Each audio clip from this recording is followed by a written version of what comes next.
Well, welcome everyone to another session of Retreat Hotline. I'm here with my co-host Ava Shar. I'm Leo, and we are Wonderless Entrepreneur Retreat Coaches, and we're here to we're going to talk a little bit about a very interesting issue that retreat leaders and kind of all independent business leaders might struggle with. And then we're going to take questions on anything retreat related that you guys might have, whether in the chat or live. We'll take them both. So happy to have you folks with us. Yeah, welcome. Eva, We're what is the excited. topic for today? I'm I'm gonna actually read it so it gets stuck. And done is better than perfect. Launch anyway. Exactly. Yeah. So we're going to be talking about that. Um, Probably one of the biggest causes of procrastination and delaying launching your retreat, and that is this idea of perfection. You have to get it perfect. And that is a real bugaboo in trying to do something like this because perfectionism never happen. Perfect never happens. And in our mind, though, we have an idea that it is there and that we can attain it, and that when it's perfect, we will be good to go. Ava, have you ever suffered from that? Yeah, that has happened in many kind of areas, actually, not just with retreats, but that whole idea of getting it all in place. And I love working on a computer. I'm a geek that way. So all the little tweaks, yeah, I can get sucked into that big time. And then all Yep. of a sudden the day is gone and I haven't actually created that post that I needed to, or whatever it is. What about you, Leo? Yeah, I have that issue as well. I can overthink the heck out of everything, and it'll basically keep me in my head, you know, because I like to Yeah. figure things out, and of course there's nothing to, and then you take the action, and I finally make myself take the action and start with a draft, whether it's a retreat sales page or a promotional post or an email, and then it's like I'll think it to death first, and then nothing will ever happen. But then I get a draft, and then I can work on the draft, and then I chisel that, get it ready, and then chisel it again, and pretty soon I have something. It's like, oh yeah, actually I really like this, and I'm good to go. And only because what happened, I got off the mark, as they say, took the action, had something actually start to be formed and created that I could then work with, and then I knew what to do. I could work on it from there. So yeah, it's something I've struggled with. I've gotten better at it the last few years, actually, because I had to. It was Yeah. A, for necessity, but B, because it was really frustrating me that I wasn't progressing as fast as I wanted to with projects. So I find it so I find it go ahead. interesting just with these two brief examples, you guys have two clear different ways of how you can get into the loop of procrastinating. For Leo, is very analytical and it's all in analyzing everything and getting it right that way. For me, it's the details, getting all the little details and the line spacing on the sales page and the layout, and they have to be aligned and this and that, all the details. They're very different approaches, but the result is the same. It delays actually getting something out there. So knowing yourself, being clear in what areas you get sucked into this endless black hole where you really never produce anything. Knowing yourself, what is it that triggers you to get into that loop? Super important to just pay Yep. attention. And in retreats, it's pretty much a critical issue because everything with planning and launching a retreat has to do with timing. Okay, it really does have to do with timing because you have a long lead time from the time you announce your retreat to the time you're actually going on. It should probably be, typically we'd recommend a minimum of 6 months because it's people have to plan to take the time out of their schedule. You need to have the time to market it, to get it in front of people, to give them a chance to make decisions. And then you're going to your destination. And before that even happens, just say you're launching it, you're getting the retreat sales page out there, you have a long lead time of planning that retreat. Okay. And you have to start making a commitment to, where am I going to have this retreat? Where's the venue I'm going to put it at? Is it going to be the right venue? I have to figure out your pricing. Is the pricing correct?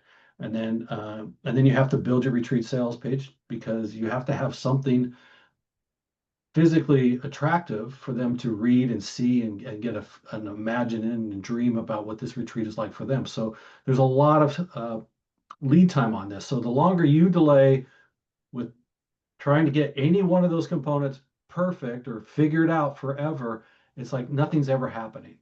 And we see it all the time with our course members, and the people who come to our Rock Your Sold Out retreat launches once a year. I mean, we hear about that over and over again. All the questions that they have because they're not sure about this and what's the best way to do that. And will my customers or clients or participants be happy going here? I mean, so what do you end up is you end up with never launching because of indecision, and basically based on, if I got to get it perfect. Something we see a lot in our community or communities that we are involved in regards to retreat is when, especially when you're first starting out, you have this vision for this amazing retreat you've been dreaming about for years, and the venue needs to be that particular way, and the setup and the activities and this and that, and that's fantastic, but you have to start where you're at. So maybe you don't have the financial resources to do it at that particular dream venue. Maybe you have to pick something else to really find that balance of, where am I at? How big is my audience? What financial resources do I have? Energy, any kind of resource to make this actually happen. Instead of aiming for the stars, aim for getting it done. Any retreat is better than no retreat. So starting right where you're at, even if that's local to start with, get it under your belt, get a feel for everything it takes. And then eventually you can pick any venue, because now you have the audience to sustain what you're wanting to create. So it's a process. And often we think we can just jump in and, you know the saying, build it and they will come. It's not necessarily true. And another aspect of that I feel is so important is, we think that all these pieces are important, the venue and the activities and all of that, and they are absolutely. But what's so much more important is you, how you show up, your passion and inspiration and joy and authenticity and just being real. And that is also related to where you're at. This is where I'm at. I'm doing it right here with the lack of certifications, for instance. That can be such a stumbling ground for many. They have so much experience throughout life, but no certification. So who am I to host a retreat? The big thing to never getting it done. Do it anyway, but with your passion for just where you're at. I want to share this. And all your joy comes out when you're talking about whatever the this is. That draws people in much more than the venue and the activities. Your authenticity. And just being where you're at instead of trying to be perfect brings out the authentic you.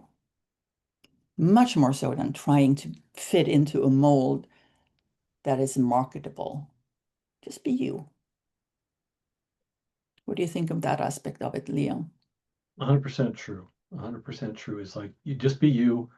Um, if you have a passion for something that you want to lead a retreat on, it's because you know something about it. It's because you want to share an experience that you've had to do it. You want to do that, and that's what people are looking for. And if you express that and you're clear about that, and your enthusiasm is there, and again, the authenticity that Shar just mentioned is there from you. That's all people are looking for. They're not looking for perfection. As a matter of fact, they don't like slick.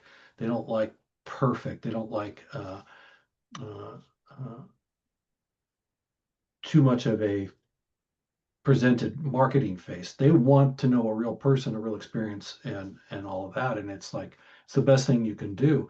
I mean, I learned that when I was watching YouTube's a lot. And I get hooked on hobby subjects of mine, and I'll watch people who do it on YouTube. And there was a guy who talked about his channel launch, and he said he said, "Yeah, I started out doing it, and it was all on watches of all subjects. I got really into watches, and but then he started talking about, I was trying to do it and this and that. He says, but then I said, but I'm really passionate personally about watches, so I started sharing that on my YouTube channel, and it took off. Why? Because he was enthusiastic about it, Yeah. and it came across. And then he said, and then he goes, but he says, oh, and it looks so bad. He says, but everybody liked it because he was so authentically genuine about it, not polished, not slick. Matter of fact, he tried to get that way later on. I stopped watching him. It's like it wasn't a real guy anymore. It wasn't a real person. So don't be afraid to just get out there with who you are, I guess is the biggest thing. It's the biggest selling point we have because we've all been marketed to by professionals to death and we don't buy it, right? I mean, it's Yeah. almost the anti-marketing thing now. It's just like I don't want that. I don't buy it, and I don't. Um, I'm just curious when I pop in and ask questions. You folks who are on there, if you could just put in the chat, have you done your first retreat yet? And does any of this resonate with why you may not have done it if you haven't done it, or have you struggled with this if you've launched retreats already? So if you can type that in the chat, because it's really interesting to know where our audience members are, because we get brand new retreat leaders who are still looking to launch their first one, to like very experienced ones who are still struggling to get them out there and get them and improve them and figure out a better formula that works for them and their clients. All right. Yeah. I can get Our audience is very wide, so it's great to know where you guys are at. Welcome, Liz. So Lori said, no retreats, but I've done programs and lots of support groups. Okay, so yeah, she's used to doing those. Been a part of retreats, and I'm hoping to lead one soon. Cool. That's how both Ava and I got involved in the retreat world. We went on many retreats in the past through our personal life journeys. Yeah. So, after going on my very first 5-day retreat, I would have never imagined that I would be leading them down uh, Yeah. several years That was the several same years for me. later, or really teaching on them and stuff like that. But I mean, they became such a part of our lives that it was like it was Yeah. a natural for us to do it because we just became, retreat. I don't want to say junkies or fanatics, but almost. Yeah, I would admit to that. Like, I never even thought I would enjoy retreats the way I did, but after the first one, that was it. Yeah, the best experiences I've ever had in life, period, Yeah. was retreats, and it was the social aspect, the adventure aspect, the learning aspect, the personal growth aspect. Um, it was a mind blower. Yeah. Do you have a question, Ganesha? Is that how we say your name? Oh, yes, it's Gainisha. I I'm in the process of doing my first retreat. I don't know that it's a retreat or I don't know what the difference is in definition of retreat and a group trip. Is this the difference? As long as it's not like a 100% informational classroom type environment and it lasts for at least well, at least an overnights. And we won't put a time limit on overnights. We'd like to say 3 nights or more, or 2 nights or more, but that doesn't matter. It can still be a retreat. When there's overnight lodging, food, and experience all put together, we call that a retreat. Another aspect of it is, as the word implies, you want your participants to be able to retreat, just relax and be taken care of. So they don't Yeah. have to plan the transportation or the food or the this or the that. It's taken care of. Okay, so he, if it has a class, it's a class for them to go to. It is a retreat, and if it doesn't have a class, it isn't a retreat. Well, you can have a. Go ahead. I don't have any class. I just have like a group trip that I'm putting together for cancer survivors to celebrate their cancerversary and for them being cancer free. And there's no class. I don't know how to put together a class for this. So it's just, a getaway for them to be in the a group setting with other people that they have a common interest with. So when I talked about class, I meant, have you ever gone to a one-day workshop where you're sitting in a room at tables all together and you're listening to a presenter teach all day? Yes. That's what I'm talking about as being a class. You don't want to do that on a retreat, okay? What Oh, you're okay. talking about is absolutely a retreat. Now, you can have informational sessions as part of a retreat where you're presenting material, but you don't make it an all-day information-intensive teaching, because then there's no experience on the location that's involved. It's just being in a hotel room, getting information on, uh, Okay. that kind of information. Okay. But what you're talking about is absolutely a retreat. Okay, great. Understood. Okay. You don't need to have informational sessions. You can, but you don't need to. And as you Mhm. said, if you do have informational sessions, teachings, then they're usually held in a way that makes it more of an experience than an actual teaching. So it Right. can be sitting under a tree instead of in a classroom. It can be as simple Oh, as that, but you make it into more of an experience. okay, gotcha. What you're doing is perfect for a retreat, and getting people together with a common interest like that, then you have your ideal client for the retreat is very clear, very specific, cancer survivors. And It is, but it's I'm new to this, so I don't really know how to market it. I have things in my head of how I want to market it, but as far as far as really knowing what I'm doing, I don't. I'm just be honest, I don't. And I'm just going to try it anyway because it's my passion is to do this is planning trips that have some type of a purpose. Perfect. So that's why I want to do this, be in this niche. And I don't see a lot of retreats for cancer survivors outside of the US. I see a lot of domestic type retreats, like going to camp and things of that sort. But I'm talking about actual travel, actual living your lives and seeing the world. yeah, So, that's great. We mhm. have a free masterclass that gives you an outline of the steps to take. So that probably Oh, can help you. And I posted a link in the chat. okay, great. Thank you. That's a great place to start, um, is with that master class. So, and where you're at is not unusual at all, because a lot of people have this really strong desire to lead a retreat group experience together. And it's fantastic because, like I said, retreats transform my life and direction, because you have kind of like a uninterrupted several day experience that builds and builds and builds, and the depth and the feeling and the transformation and the connections and just the effect it had on individuals like myself was just so powerful, because it wasn't just a short period of time. It was a whole 5 days and evenings and things of that experience. And it's like, that's impactful. It's like retreats are like a deep dive into anything, whether it's a topic or a transformational experience or a journey or social experience. I mean, all of it bundled together is just, amazingly, amazingly impactful. So I just think that they're one of the most powerful things you can choose to go on and choose to do for anything you're passionate about. But getting there and getting it launched and out there is more important than getting it perfect, because perfect will never get done.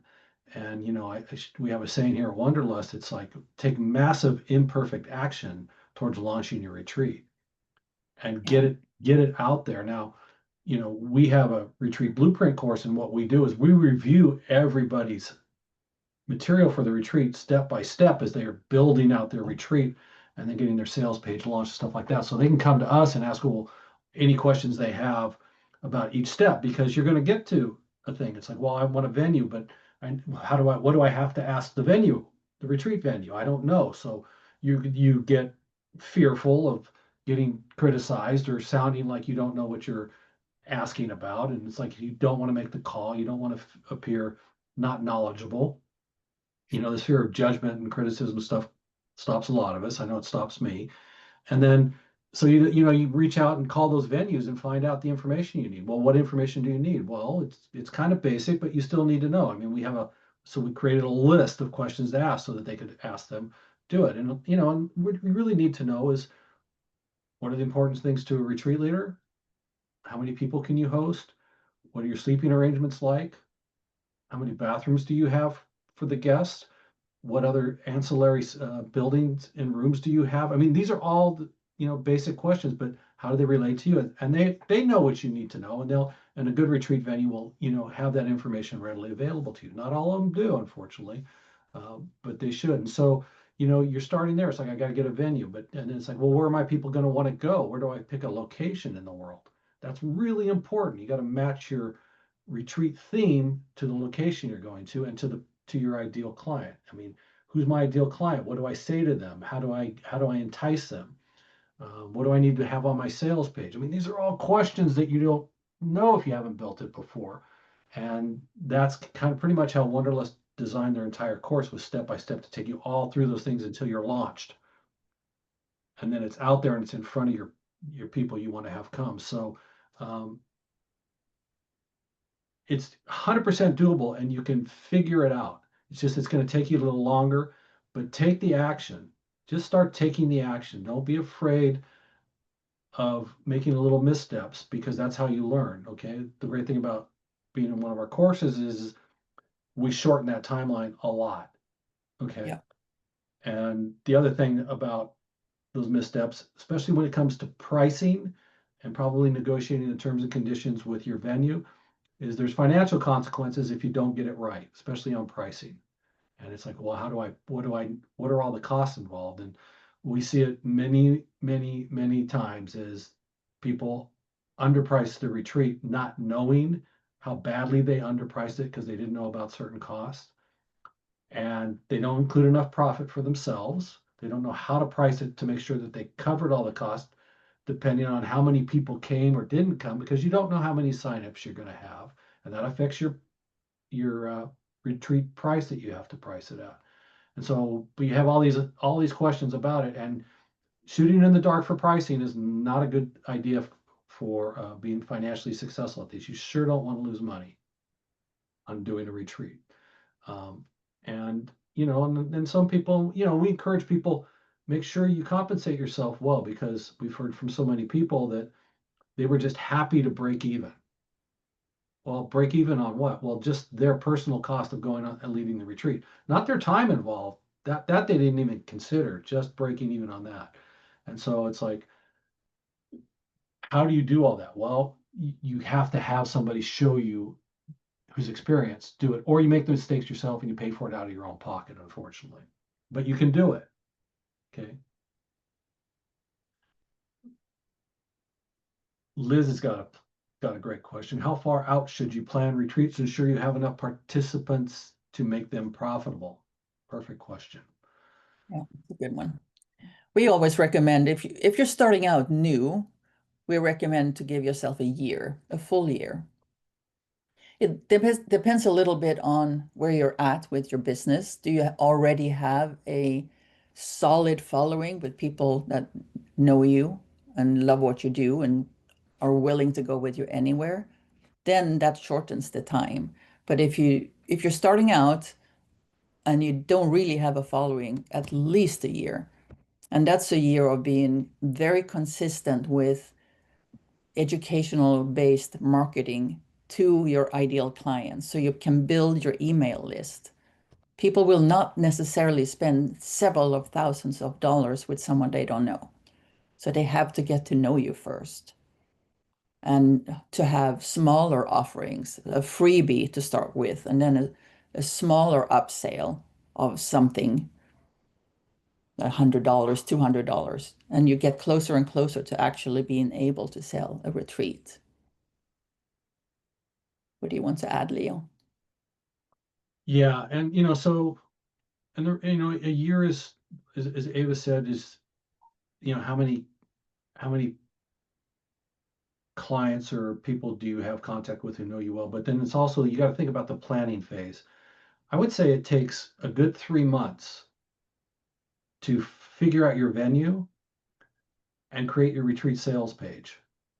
Okay, because you have to create a sales landing page on your website for people to look at and include everything on that. And you have to put in the information in there in a very targeted way and have enough information in there for people to make an assessment of, do I want to go on this retreat because of what it's about and what it's for, and does it fit my needs? Do I want to go to this location? What's the venue like? Am I going to be comfortable there? Am I is it the type of place that I would stay in personally that I feel comfortable in? These are all questions you have to know by who is your client base. What do they prefer? What do they want? Okay. Is the food going to be good? Is it going to be the type of food I like? Does it meet my dietary stream? So all of these things need to be in that sales page to answer their questions. And then you really have to tell them what benefits are they going to get out of going on this retreat that speak to their need and desire to go on this retreat in the first place. You got to give them what the benefits are for them personally, like Ganesha has for cancer survivors. What's the benefits that she wants to impart that these people come away with after being on this retreat with her and together? Okay, you make that really clear in their mind. They're going to go, wow, that sounds wonderful for me. I need that right now in my life. I want to sign up for this. And that's what they should come away with after reading your sales page. They go, this is perfect for me. This matter of fact, this retreat was designed for me. And that's what really happens when you have a well-written sales page. And it's like, yeah, this is exactly what I want. I need to talk to you. Let me sign up. So it takes time to do that, and then you have to have time to market and get it in front of people over time so they can put it in their schedule so that you can promote it and things like that. So a year is a great timeline. Okay, because a lot of people plan their year calendar out that far in advance, their vacations and things like that. I don't. I'm a little more impromptu, but a lot of people do wisely. And you also have to reach them many times. It's unlikely that they're going to see your sales page and go, okay, I'm signing up. They might say, oh my God, that's perfect for me, but they won't take that step. Then they need to see it 5, 6, 10 times. And that also takes a time frame for them to really lean into and make that final decision. So just give yourself time.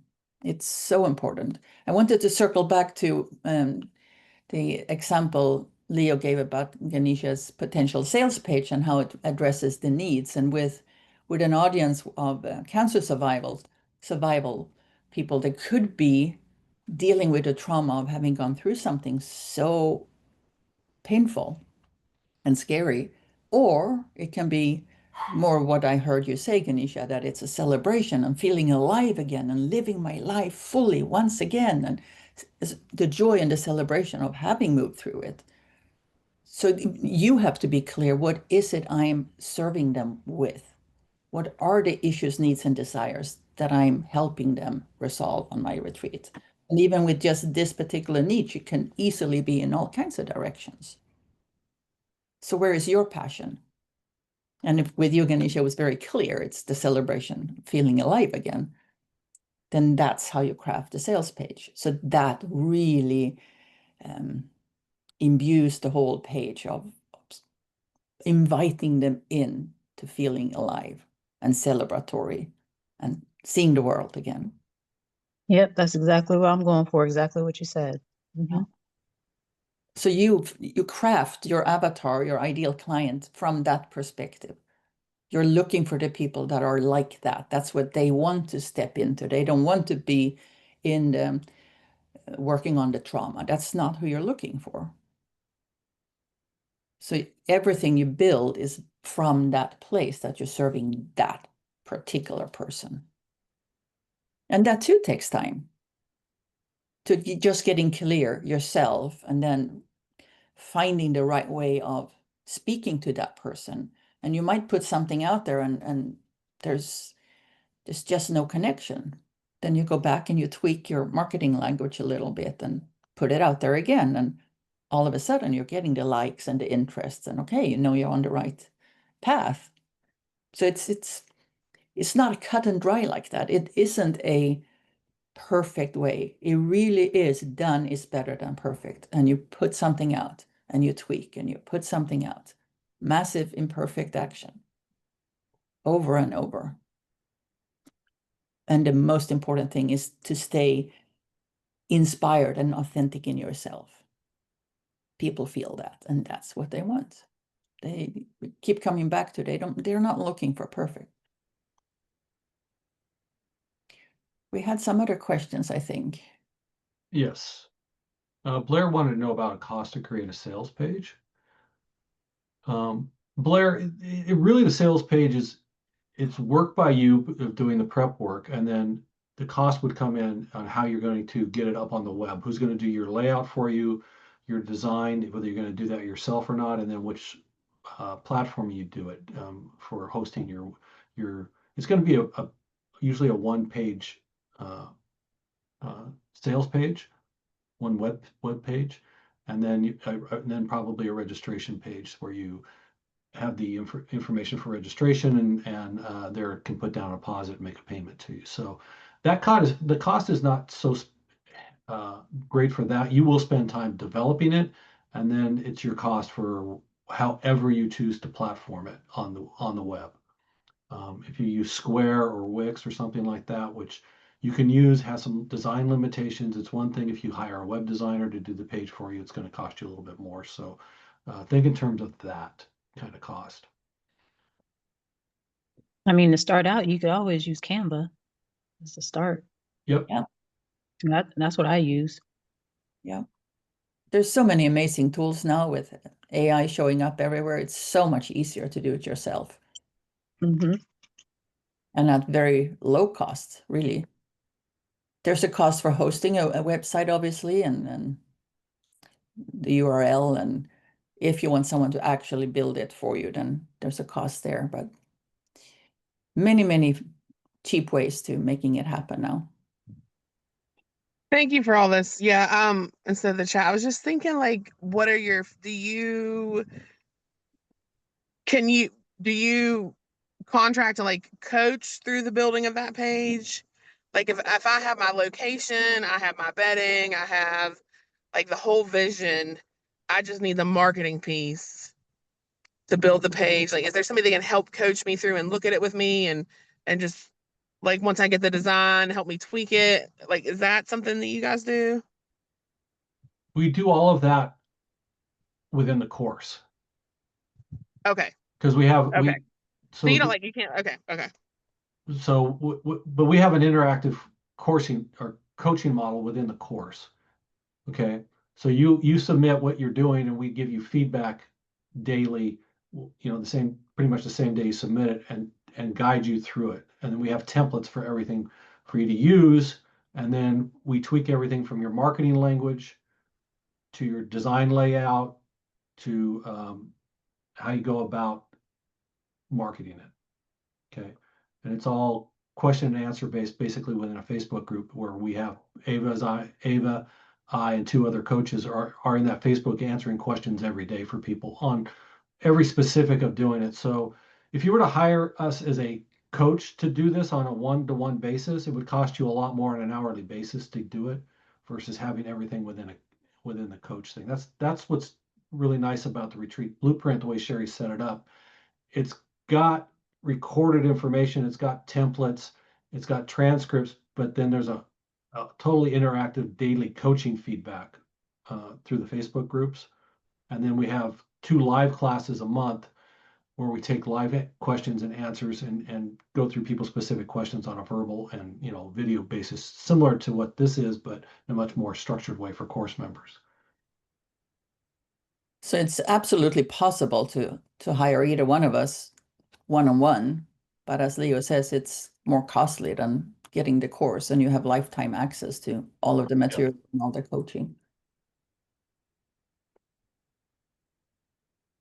Yeah, and it would actually to contract with us, it would cost you more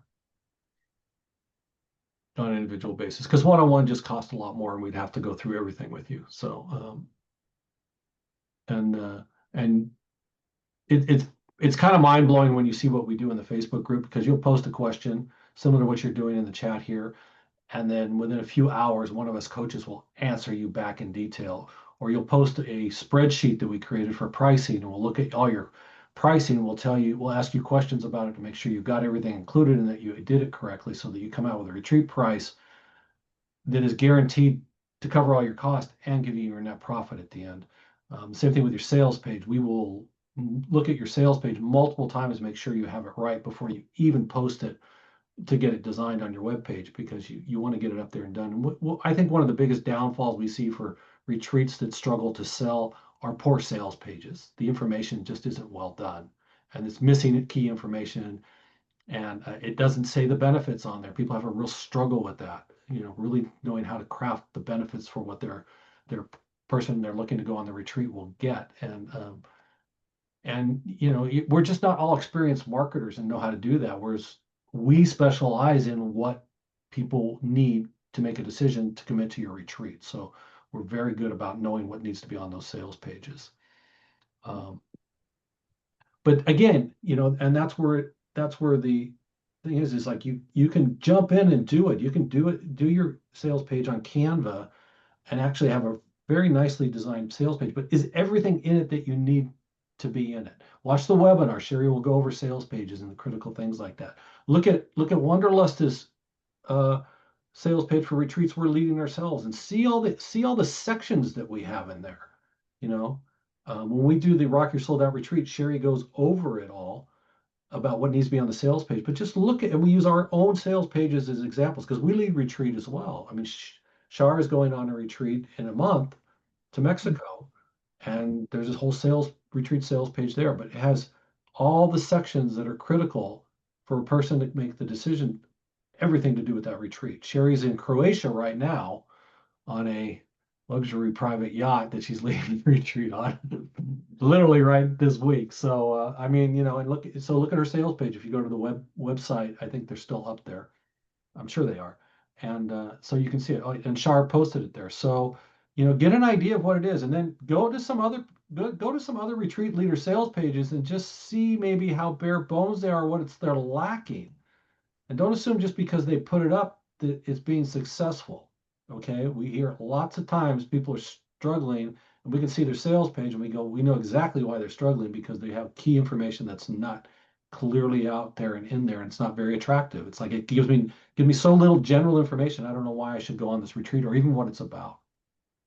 One of the main mistakes we see a lot is people create a sales page for a retreat, and it's all about who the retreat leader is and the certifications and maybe then the activities. And you have to look for, who is this for? Who's the target audience? There's nothing about who the retreat is for. There's nothing about pain points and what are the issues, needs, and desires you're going to solve. What are they walking away with? It's a real skill set to share in a way that has people leaning in and saying, oh my God, this is for me. And I posted an example of what we recommend a page looks like in the chat, and it just happens to be my retreat. So I'm going to go back to what Shar's Can I ask a question? Can I ask a quick question? Yes, go ahead. But when you talk about the sales page, my thing is, with my page, I feel I don't want it to be too much information to start tuning people out. You know what I mean? So I kind of put things in order and briefly, but I don't want it to look like an essay. That's perfect. That's exactly how you want to present it. Okay. Okay. Too much information is bad marketing. An essay is not what you want to do. You want to have short, concise, very informative, impactful copy. Mm-hmm. Okay. Think of it. But you need to have just one last thing, but you need to have the key components all written in that format on that sales page. Go ahead, Ava.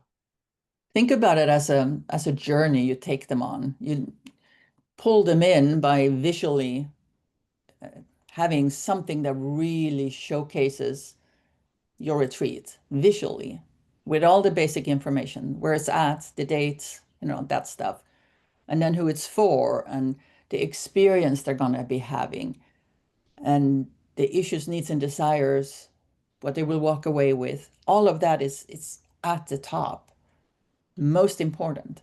Then you can guide them into other pieces, step by step by step, and all the deepest detailed stuff. They're not going to be interested in that until they know they want to come. So that can come further down.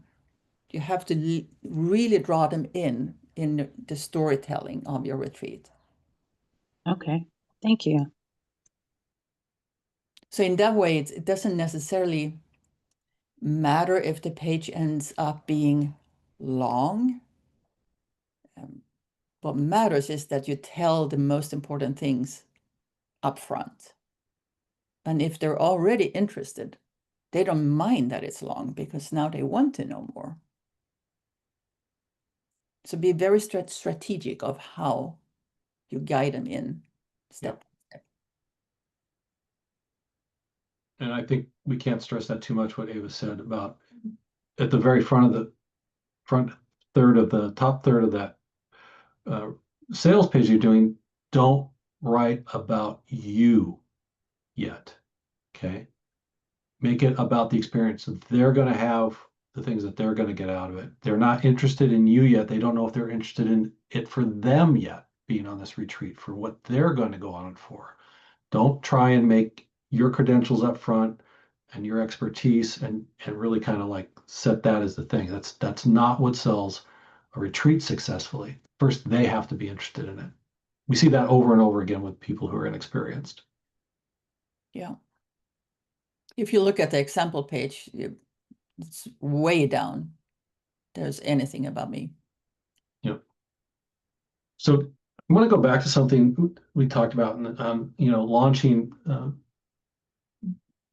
and overcoming that idea of perfectionism. I think what you brought up early on was if you can do a 2-night retreat and say it's your first one and you want to do a 2-night retreat, say it starts on a Friday, it ends on a Sunday, you're going to do Friday and Saturday night, and you're going to host it somewhere.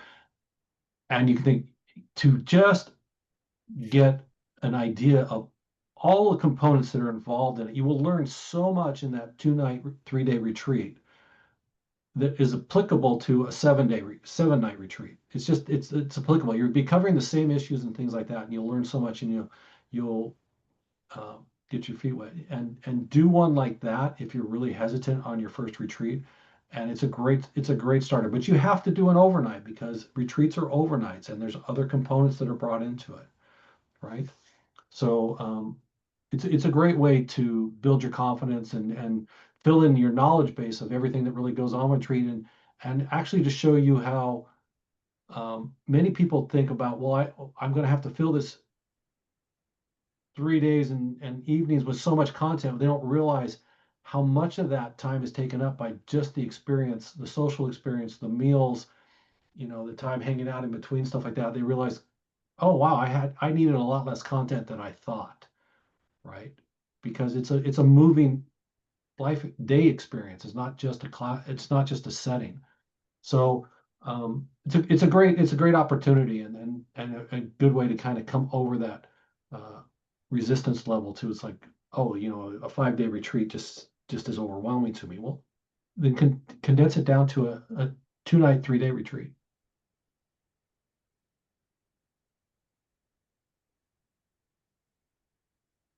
So Ganesha was asking about transportation, and I wasn't sure. Yes, so any transportation need I have in Mexico while I'm in Teotihuacan or picking up from airports, the venue offers that. So that's one of the important pieces when you pick a venue. How inclusive are they of services? How willing are they to work with you? And with this particular venue, they are completely focused on retreats. It's not a hotel. They only, Okay. so they know very well what we as retreat leaders need. Okay. Excellent. Some hotels are really good at that. It's just something to be mindful of. And Well, I have been planning a retreat, a group retreat to Mexico City, and I planned it all, but the only problem that I was having was how am I getting everybody around Yeah. Some of the things, the tours that we signed up for, they have transportation included, but I kind of wanted it to be a private transportation. And then I noticed that some of them wanted you to meet them somewhere to be picked up. And I'm like, what am I going to do with the people? Put them in an Uber just to get down the street? That doesn't make any sense. Yeah. Yeah, no, So I kind of been putting it on hold because I've been trying to find a reliable transportation. So that's why I asked. That's all. yeah. Okay. I don't know of anyone like that right off the bat, but I'm sure it's possible. And if you have any venue you're looking at, any hotel, to ask them if Oh, they can. it's definitely possible, but it's what it's doing is the transportation is taking a big part of the budget. Yeah. You see, as soon as I add in the transportation, to me, it makes the retreat harder to sell because it's increasing the cost of the retreat. So I'm trying to stay at a certain price, and this transportation is messing me up. Yeah. Yeah, Mexico City is huge, for sure. Um, and Ubers are not, you can, depends on the size of the group, of course, but it's easier these days to move people around because of Uber, and that's pretty safe now. Yeah, but do you think that on a retreat, like I'm putting together, would it look professional to be transporting people around in Ubers? That's what was bothering me. See, when we were talking about perfection, and I just don't have the budget yet to get it perfected the way I want it, but I don't want it to be like people saying, she had us riding around in these Ubers. You know what I mean? What size of group are you thinking? It's 8, and well, it's 6. I'm starting out at 6, but then I have my friend that's going. She's a breast cancer survivor, so that's 7 people plus me. So two Ubers would be enough. Right, because the Ubers will only fit up to 6. So Yeah. then I would have to get another Uber. So we got 2 different Ubers we'd be riding around, and I'd be like, this just doesn't make sense to me. I personally don't feel that's a complete no, don't do it. With a much larger group, yeah, but Mm-hmm. it's just 2. We use that in my Teo retreat. If the local transportation, the timing of it, and the venue is expecting us to be at a certain time, and we're ready much earlier, and we just take taxis. Okay. Okay. What you want to do, Ganesha, is you want to tailor it. Does it fit your clientele and the experience that you want to create for your clients? Okay. Right. That's what you want to base all your decision making on it. Okay. Does it fit the Yeah. clientele that you have? Are they going to be comfortable and happy with that? And does it fit the experience that you want to create? And then work from there. Um, the other options you have are hiring a professional transportation service for that, and it does get expensive. Okay. Mm-hmm. One thing to add, sorry, Go Leo. ahead. Or planning excursions that do include a pickup and drop off as part of the service. And anything that doesn't, you have to like, okay, I can't quite do that. Right. Yeah. I was thinking that too. Yeah. Well, one part you can think of is it's so important how you frame it. So if you're worried about it, they're going to feel your discomfort and then say, why are we taking Ubers? But if you frame it as this is part of being in Mexico City and you're alive again, and this is part of the fun, and let's do what the locals do, and you frame it a certain way, then there's Mm-hmm. excitement around it. It's Right. not a downgrade and why are we doing this? It's part of the experience and it's deliberate. And oh my God, this is fun. Okay. That's a Matter. good way to go. Yeah. Yeah. Okay. And you can mix. Maybe you can hire a driver where it really matters. And some, like Leo said, some tours, it's included. And then there's other local places where you need to take an Uber. And again, Right. mix. The thing is that I had did a trip to Greece last year. It was just me and a friend that went, but um, we didn't have we took Ubers. I didn't mind taking an Uber. Yep.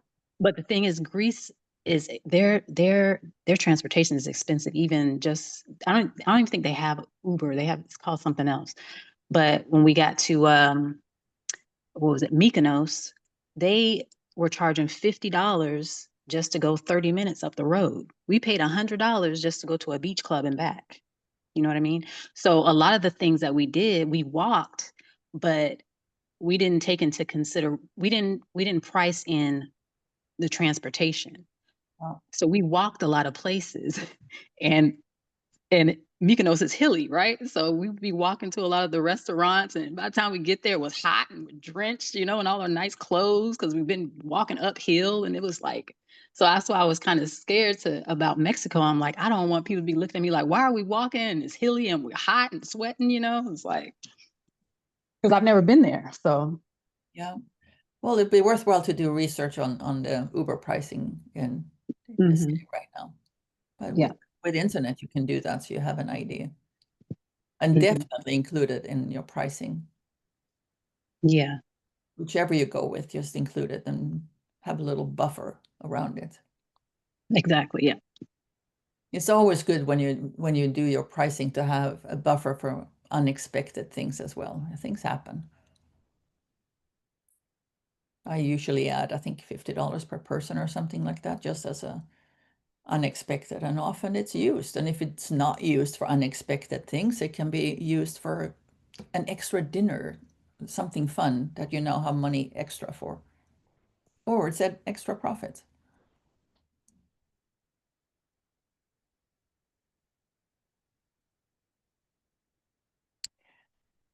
So Liz is asking how to start as a beginner. I would say go to our step-by-step webinar and get an idea.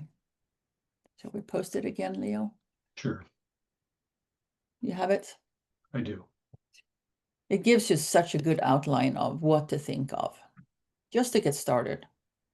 And as the theme of this particular call is, just take that action, even if it's not perfect, even if it's you feel uncertain and you're not quite sure, just start one step at a time. And you're going to have to tweak it. We all do. It's back and forth. You take a step, didn't quite work, or it worked beautifully. Tweak, do the next step, and all of a sudden you have a retreat. You know, that classical image of eating an elephant. You just have to take one bite at a time. It's going to be overwhelming if you try to take it all in at once. Just start someplace. And the webinar is great. Great place to start. And these calls with us.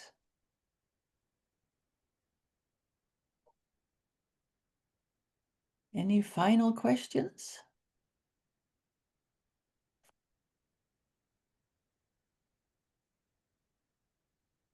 Well, we can't wait to see what you're going to create, you guys.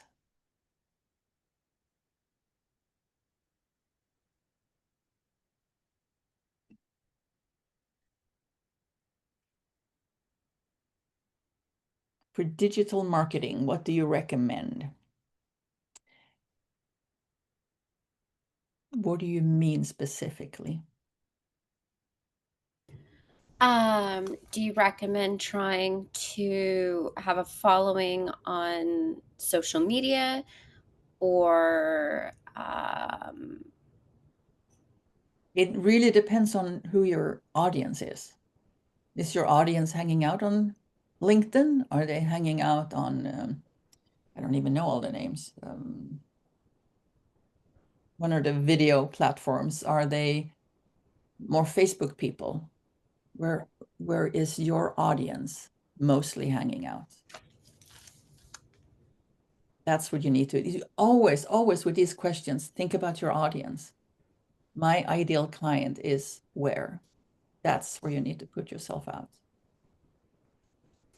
Podcasts are a great idea. If you can get on podcasts that are aligned with your audience, that's a great way for them to see and hear you and get a sense of who you are. but not blindly with any podcast. It has to, again, it has to be aligned with your ideal client.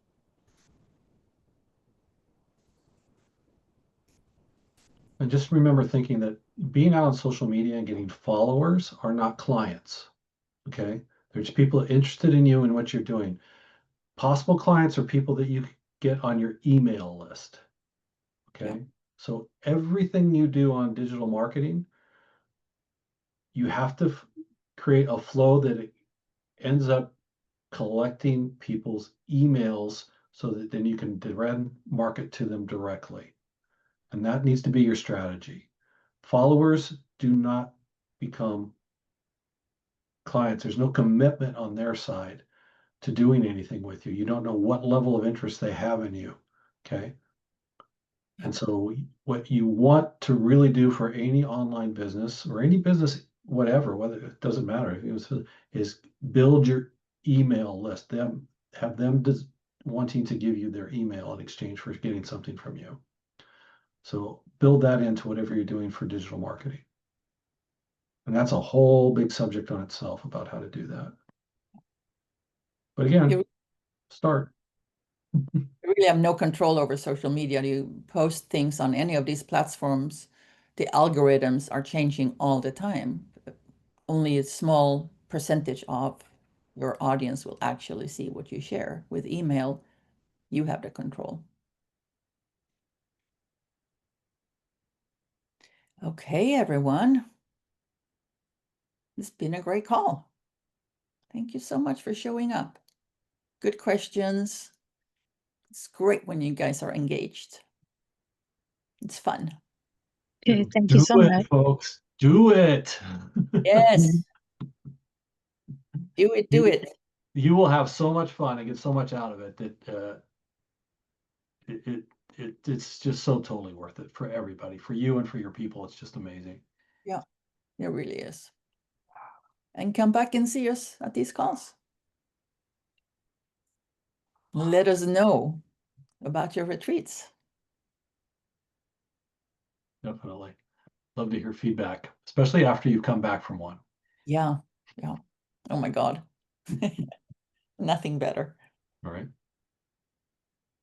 All right, everyone. Thanks for joining us. Join us again weekly. We're here and love to see you and chat some more. Ava, thank you. Thank you, everyone. Thank you, Leo. And we'll see you again. Thank you. Bye. Bye.